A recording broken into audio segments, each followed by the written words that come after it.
একাদশ শ্রেণীর শিক্ষার্থী বন্ধুরা, তোমাদের অভিনন্দন।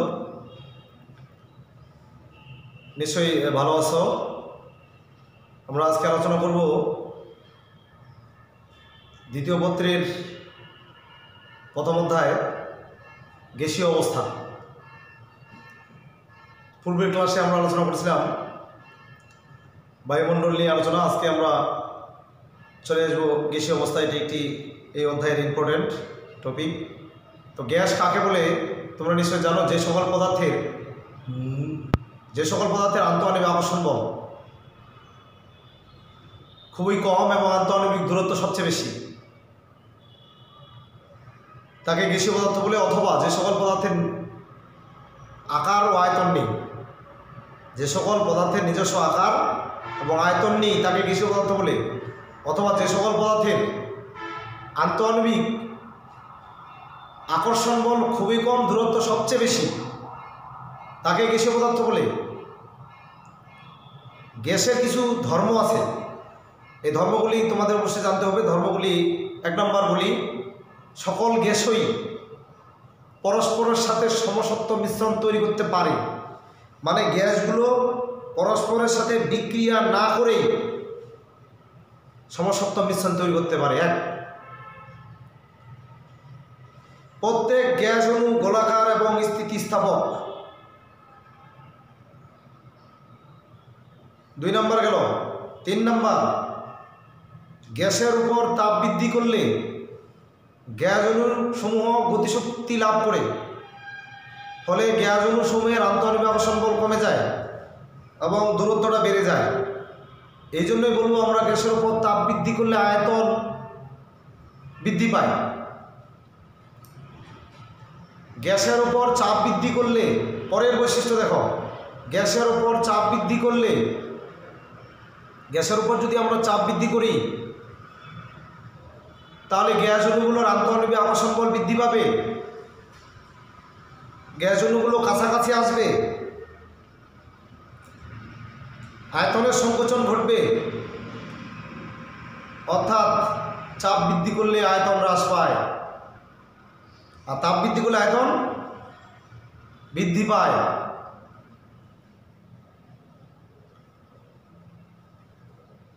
আরও আছে, গ্যাসের সম্প্রসারণ অত্যাধিক হওয়ার কারণে সবচেয়ে বেশি সংকোচন ঘটে গ্যাসের উপর। তাহলে আমরা দেখলাম গ্যাসকে, পরের বৈশিষ্ট্য, গ্যাসকে যে পাত্রে রাখা হয় ওই পাত্রের অভ্যন্তরীণ দেওয়ালের সাথে গ্যাস অণুগুলো অবিরাম সংঘর্ষ ঘটে। এই সংঘর্ষের ফলে উৎপন্ন হয় চাপ। তোমরা জানো একক ক্ষেত্রফলের উপর প্রযুক্ত বলকে চাপ বলে। চাপের সংজ্ঞা তোমরা জানো, একক ক্ষেত্রফলের উপর প্রযুক্ত বল। তাই গ্যাসকে যে পাত্রে রাখা হবে ওই পাত্রের অভ্যন্তরীণ দেওয়ালের সাথে গ্যাস অণুগুলোর অবিরাম সংঘর্ষ ঘটে। এই সংঘর্ষের ফলে উৎপন্ন হয় চাপ। গ্যাসের অণুগুলোর সংঘর্ষ যতই বাড়বে ততই চাপ বেড়ে যাবে। তাহলে এখান থেকে জানলাম তোমার গ্যাসের চাপ কাকে বলে। আবার বলি, গ্যাসের চাপ কাকে বলে। গ্যাসকে যে পাত্রে রাখা হয় ওই পাত্রের অভ্যন্তরীণ দেওয়ালের সাথে অবিরাম সংঘর্ষ ঘটে, সংঘর্ষের ফলে উৎপন্ন হয় চাপ, বা একক ক্ষেত্রফলের উপর প্রযুক্ত বলকেই চাপ বলা হয়। তাহলে আমরা জানি যে গ্যাসের, তাহলে আমরা বলতে পারি যে গ্যাসের উপর যদি আমরা তাপ বৃদ্ধি করি তাহলে চাপও বৃদ্ধি পাবে। তাহলে তাপ বৃদ্ধি করলে কেন চাপ বাড়বে? তাপ বৃদ্ধি করলে গ্যাসের অণুগুলো গতিশক্তি লাভ করবে আর দ্রুত জোরে জোরে ধাক্কা মারবে। গ্যাস পাত্রের দেওয়ালে জোরে জোরে ধাক্কা মারবে। ধাক্কার পরিমাণ যদি বেশি হয় তাহলে, বা সংঘর্ষের পরিমাণ যদি বেশি হয় তাহলে চাপ বেশি হবে। ঠিক আছে? তাহলে গ্যাসের চাপটা নির্ভর করতেছে ওয়ালের সাথে গ্যাস অণুগুলোর সংঘর্ষ। বোঝা গেছে বিষয়টা? এই ছিল গ্যাসের মোটামুটি বৈশিষ্ট্য। তো এখন দেখি এই গ্যাসের পরিবর্তনশীল রাশি হচ্ছে আয়তন, চাপ, তাপমাত্রা। এই 3টা হচ্ছে পরিবর্তনশীল রাশি। গ্যাসের উপর যদি তুমি তাপমাত্রা বৃদ্ধি করো তাহলে চাপ বেড়ে যাচ্ছে, শিক্ষার্থী বন্ধুরা বুঝতে পারছো? তাপমাত্রা যদি বৃদ্ধি করি, গ্যাসের উপর তাপমাত্রা বৃদ্ধি করলে চাপ বেড়ে যায়। ওই যে বললাম তাপমাত্রা বৃদ্ধি করলে গ্যাসের অণুগুলো গতিশক্তি বৃদ্ধি পায়। এই গতিশক্তি বৃদ্ধি পাওয়ার কারণে গ্যাসের অণুগুলো অবিরাম দেওয়ালের সঙ্গে জোরে জোরে সংঘর্ষে লিপ্ত হয় বা ধাক্কা মারে, ফলে চাপটা বেড়ে যায়। আবার তাপমাত্রা বৃদ্ধি করলে আয়তন বৃদ্ধি পায়। কেন? গ্যাসের উপর যদি আমরা তাপমাত্রা বৃদ্ধি করি, তাহলে তাপমাত্রা বৃদ্ধি করলে গ্যাসের অণুগুলো গতিশক্তি লাভ করবে, অণুগুলো পরস্পর থেকে দূরে সরে যাবে। অণুগুলো পরস্পর থেকে দূরে সরে গেলে আয়তন বৃদ্ধি পায়। ক্লিয়ার? তাহলে দেখা যাচ্ছে তাপমাত্রা, চাপ ও আয়তন এগুলো পরিবর্তনশীল রাশি। একটি নিয়ামকের পরিবর্তন করলে বাকিগুলোর পরিবর্তন ঘটে। বোঝা গেছে বিষয়টা? তো বিভিন্ন বিজ্ঞানী এই পরিবর্তনশীল রাশি তাপমাত্রা, চাপ, আয়তন এর উপর পরীক্ষা নিরীক্ষা করে বিভিন্ন সূত্র আবিষ্কার করেন। এই সূত্রগুলোকে গ্যাসের সূত্র বলে। তাহলে তোমরা লিখে নাও গ্যাসের সূত্র কি?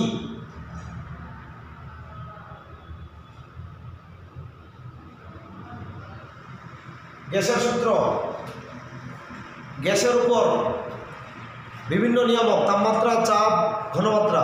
গ্যাসের উপর তাপমাত্রা, চাপ, ঘনমাত্রা এর উপর পরীক্ষা নিরীক্ষা করে বিভিন্ন বিজ্ঞানী বিভিন্ন সূত্র আবিষ্কার করেন। এই সূত্রগুলোকে গ্যাসের সূত্র বলা হয়।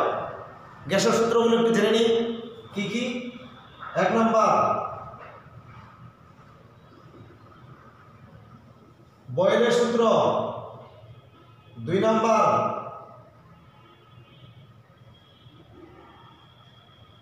চার্লসের সূত্র, 3 নম্বর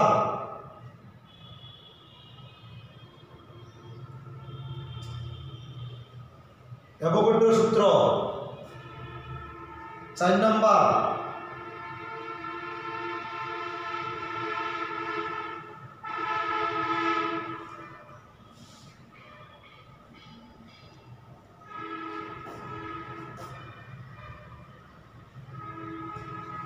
ডাল্টনের আংশিক চাপ সূত্র। বয়েলের সূত্র, চার্লসের সূত্র, অ্যাভোগাড্রোর সূত্র, ডাল্টনের আংশিক চাপ সূত্র। 5 নম্বর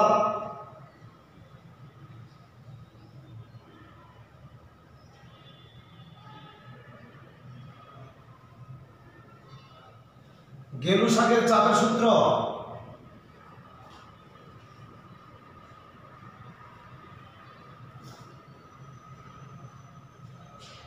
তারপরে গ্রাহামের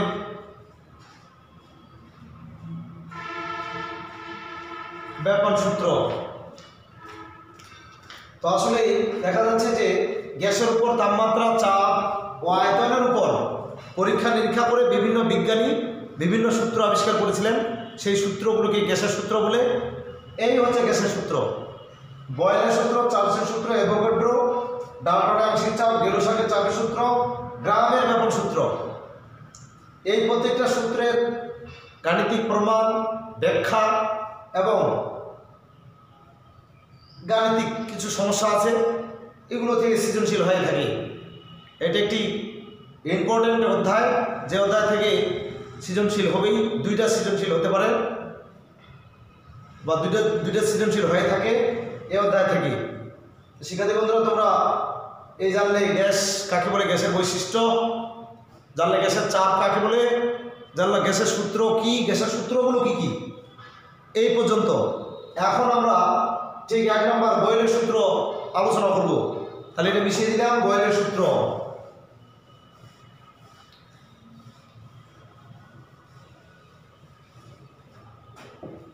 শিক্ষার্থী বন্ধুরা দেখো, বয়েলের সূত্র আসলে কি? বয়েল কিসের সূত্র আবিষ্কার করেছিলেন? বিজ্ঞানী বয়েল তাপমাত্রা স্থির রেখে এই আয়তনের সাথে চাপের সম্পর্ক প্রতিষ্ঠা করেছিলেন। বিজ্ঞানী বয়েল তাপমাত্রা স্থির রেখে, স্থির তাপমাত্রায় মানে তাপমাত্রা পরিবর্তন না করে গ্যাসের উপর চাপ ও আয়তনের সম্পর্ক প্রতিষ্ঠা করেছিলেন। আমি কিছুক্ষণ আগে বললাম যে চাপ বৃদ্ধি করলে আয়তন কমে যায়। কেন? গ্যাসের অণুগুলোর উপর যদি চাপ বৃদ্ধি করি, তাহলে গ্যাস অণুগুলোর মধ্যে আন্তঃ আকর্ষণ বল বৃদ্ধি পাবে, অণুগুলো পরস্পরের কাছাকাছি আসবে, কাছাকাছি আসলে আয়তন কমে যাবে। তাহলে চাপ বৃদ্ধি করলে আয়তন কমে যাচ্ছে, আর চাপ কমাইলে আয়তন বেড়ে যাচ্ছে।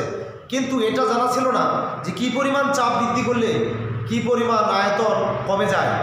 বিজ্ঞানী রবার্ট বোয়েল পরীক্ষা নিরীক্ষার মধ্যে প্রমাণ করেছিলেন যে কী পরিমাণ চাপ বৃদ্ধি করলে কী পরিমাণ আয়তন কমে যায়।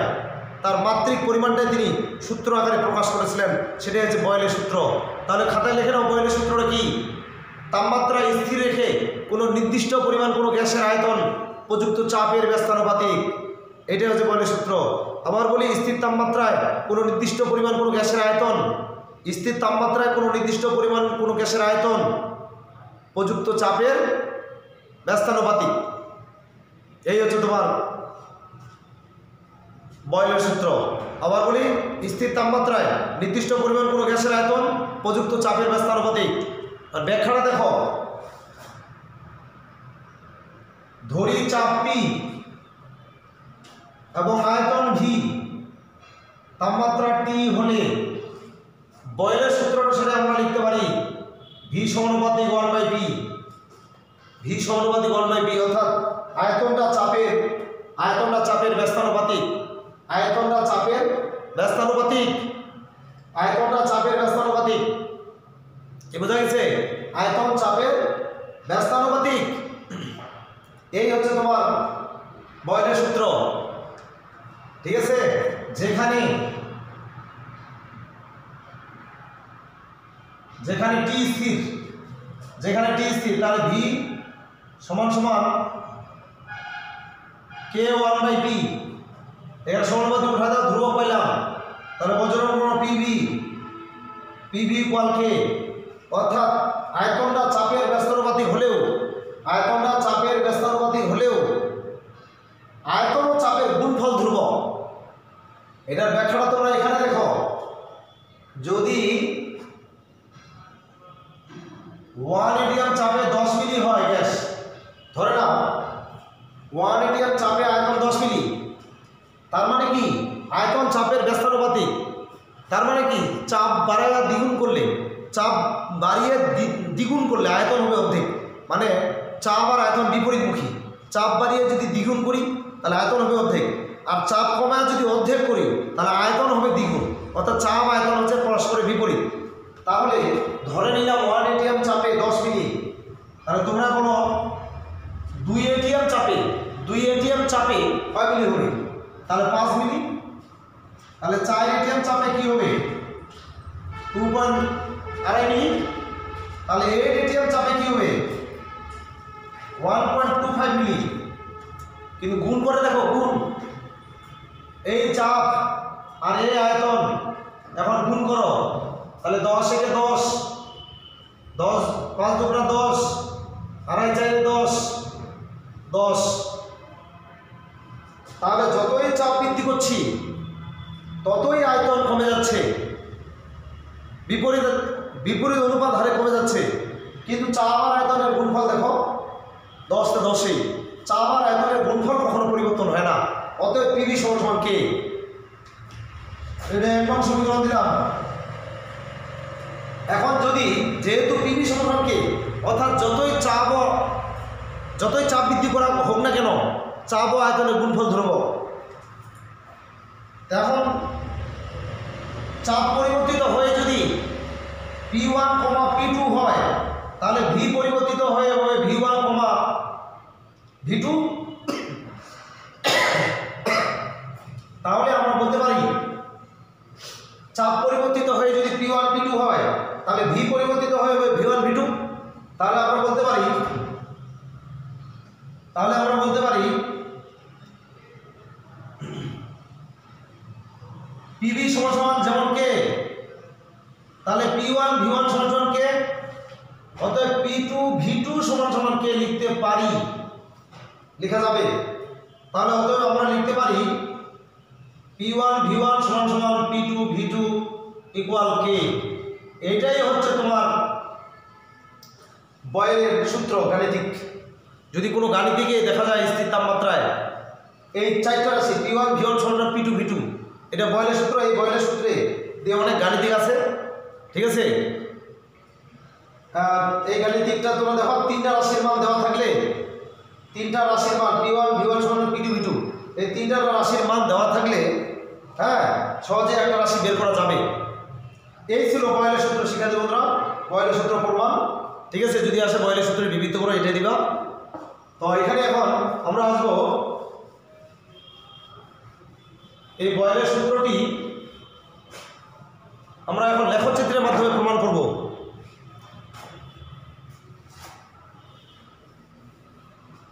লেখচিত্রের মাধ্যমে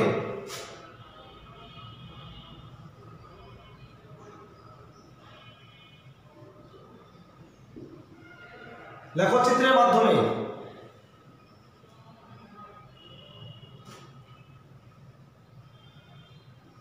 পি বনাম ভি লেখচিত্র, অর্থাৎ তাপমাত্রা স্থির রেখে বিভিন্ন চাপে বিভিন্ন আয়তন নির্ণয় করে এক্স অক্ষ বরাবর চাপ পি আর ওয়াই অক্ষ বরাবর আয়তন ভি স্থাপন করে দেখি। এক্স অক্ষ বরাবর চাপ পি, এদিকে চাপ বৃদ্ধি পাচ্ছে, এদিকে চাপ বৃদ্ধি পাচ্ছে, আর এইদিকে আয়তন বৃদ্ধি পাচ্ছে, এদিকে আয়তন ভি। তাহলে এক্স অক্ষ বরাবর এটা হচ্ছে ওয়াই অক্ষ বরাবর ভি, এক্স অক্ষ বরাবর চাপ স্থাপন করে বিভিন্ন চাপে বিভিন্ন আয়তন নির্ণয় করে দেখা যায় এরকম। মনে করো সর্বনিম্ন চাপ, এদিকে চাপ বেশি, সর্বনিম্ন চাপ সর্বোচ্চ আয়তন। ঠিক আছে, মনে করো এই চাপে এই আয়তন ধরলাম, এই চাপে এই আয়তন ধরলাম,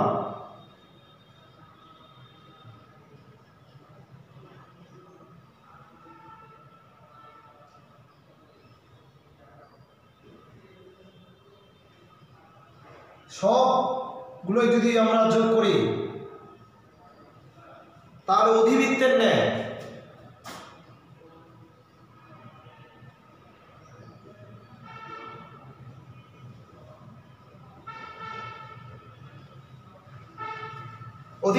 রেখা পাওয়া যায়। তাহলে দেখো বয়লের সূত্র অনুসারে এক্স অক্ষ বরাবর চাপ এবং ওয়াই অক্ষ বরাবর আয়তন স্থাপন করে দেখা যায় যে বিভিন্ন চাপে বিভিন্ন আয়তন নির্ণয় করে সেই চাপ এবং সেই আয়তন লেখচিত্রের মাধ্যমে স্থাপন করলে দেখা যাবে অধিবৃত্তের ন্যায় একটা রেখা পাওয়া যাবে। ঠিক আছে, এই অধিবৃত্তের ন্যায় একটি রেখা পাওয়া যাবে, যেহেতু এই অধিবৃত্তীয় রেখাটি স্থির তাপমাত্রায় গঠন পাওয়া যায়, সেহেতু এই রেখাটিকে বলা সমতাপীয় রেখা। সমতাপীয় রেখা, আইসোথার্মকাল। এখানে তোমাদের প্রশ্ন থাকলো সমতাপীয় রেখা, আমি নোটটা যে হ্যান্ড নোট দেওয়া হয়েছে সেখানে দেওয়া আছে। ঠিক আছে, তোমরা এটা পড়বা। আইসোথার্মকাল বা সমতাপীয় রেখা কাকে বলে? আইসোথার্ম কিংবা সমতাপীয় রেখা কাকে বলে? কাকে বলে সমতাপীয় রেখা? কথা বোঝা গেছে?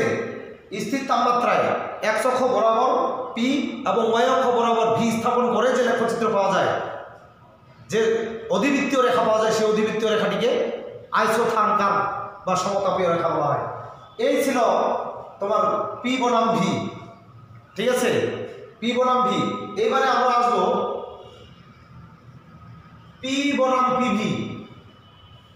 এরপরে আসবো আমরা পি বনাম পিভি। ঠিক আছে, এরপরে আসবো পিভি বনাম পি। একই বরাবর দেখো এক্স অক্ষ বরাবর পি আর ওয়াই অক্ষ বরাবর আমরা নেব পিভি। তো দেখা যাচ্ছে আমরা পড়েছিলাম যে পিভি সমান সমান কে।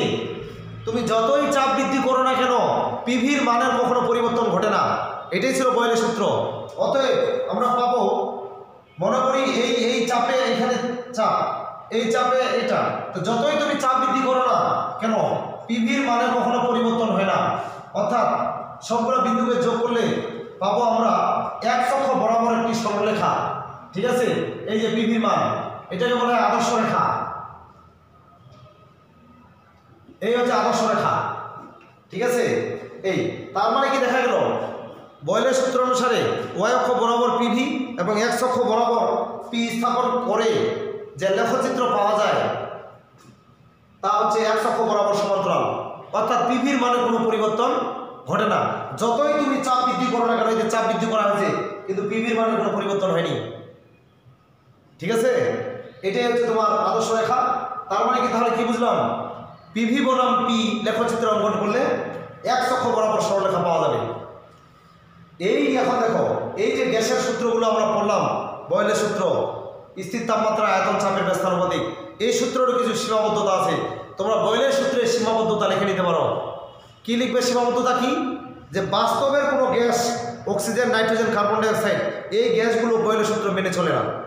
1 নম্বর সীমাবদ্ধতা, বাস্তবের কোনো gas, ammonia, carbon dioxide, nitrogen ইত্যাদি, এই গ্যাসগুলো বয়েলের সূত্র মেনে চলে না। 2 নম্বর সীমাবদ্ধতা, কেবলমাত্র নিম্ন চাপ উচ্চ তাপমাত্রায়, নিম্ন চাপ উচ্চ তাপমাত্রায় মোটামুটি বাস্তবের গ্যাসগুলো মেনে চলে। সকল তাপমাত্রা ও চাপে বাস্তবের কোনো গ্যাসই এই সূত্র মেনে চলে না। এই ছিল বয়েলের সূত্রের আজকের আলোচনা। ধন্যবাদ শিক্ষার্থী বন্ধুরা, পরের ক্লাসে আবার দেখা হবে। এ পর্যন্ত তোমরা পড়তে থাকো, পড়ালেখা চালিয়ে যাও।